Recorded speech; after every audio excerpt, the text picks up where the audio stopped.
আসবেন, চেকিং আসবেন, আর দুইজন ইমিগ্রেশনের ফেরেশতা আসবেন।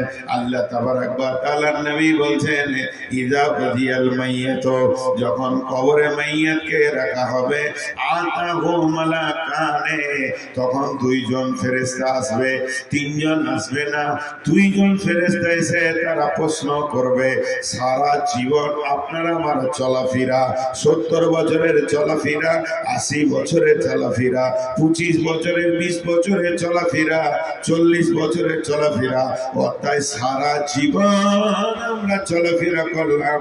প্রশ্ন হবে মাত্র তিনটি, মান রব্বুকা, মা দীনুকা, ওমান নবিয়ুকা।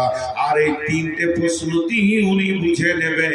আল্লাহ ওদেরকে এমন ক্ষমতা দিয়েছে যে এটা কোন গ্রুপের মাল, একে ছেড়ে দেওয়া যাবে কি জান্নাতের জন্য, না এর হাত পায়ে বেঁধে